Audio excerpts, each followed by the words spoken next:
নমস্কার বন্ধুরা, আমি ভিডিও চ্যানেলে সবাইকে স্বাগত। বন্ধুরা, খুব তাড়াতাড়ি একদম 10-15 মিনিটের মধ্যেই ভাত তরকারি সব রেডি হয়ে যাবে। তো সেটা কীভাবে প্রথম থেকে শেষ পর্যন্ত ভিডিওটা তোমরা দেখবে। তো তোমাদের দাদা বললো যে আমি আজকে ভাত খেয়ে যাবো। তো ও তো সকাল 6টায় চলে যায়, ওটস খেয়ে চলে যায়। আর একটু দেরি করে গেলে তাহলে ভাতটা খেয়ে যেতে পারতো, কিন্তু না, একটু দেরি করে গেলে হবে না। তো সেই জন্য বললো যে আমি আজকে একটু দেরি করে যাবো, 9:45টার সময় বেরোবো। তো তাড়াতাড়ি আমাকে ভাত তরকারি একটু করে দাও। আর প্রচণ্ড গরমও পড়েছে। তো আমি ভাবলাম রান্নাটা করেই ফেলি।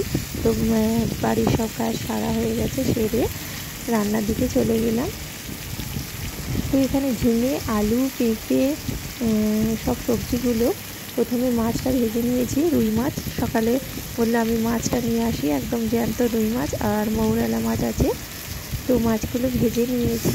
এরপরে সবজিগুলো পেঁপে, আলু, ঝিঙেটা পাঁচফোড়ন তেলের মধ্যে, মাছের তেলের মধ্যে সবজিটা সব একসঙ্গে দিয়ে ভেজে নেব।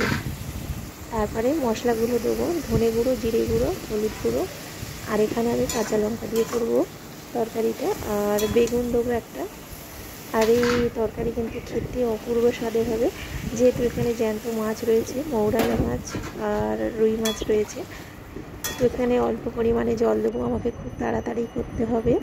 এখানে করলা আলু ভাতে দিয়েছি, ভাতটা বেড়ে ফেলেছি, ঠান্ডা করতে দিয়েছি, নাহলে গরম থাকলে খেতে অসুবিধা হবে, দেরি হয়ে যাবে। তো সবজিটা সেদ্ধ হয়ে গেছে। এবারে কম সময়ে এত টেস্টি রেসিপি ভাবা যায় না বন্ধুরা।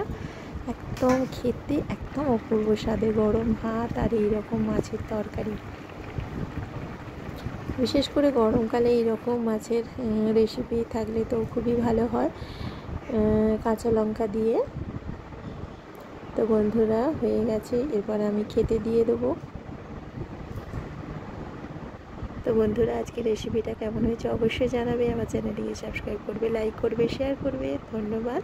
আর তোমরা অবশ্যই ভালো থাকবে, সুস্থ থাকবে। আর এই গরমে একদম দরকার না থাকলে বাইরে বেরোবে না। যদিও বা বেরো, ছাতা নিয়ে, জল নিয়ে তবেই বেরোবে বাইরে।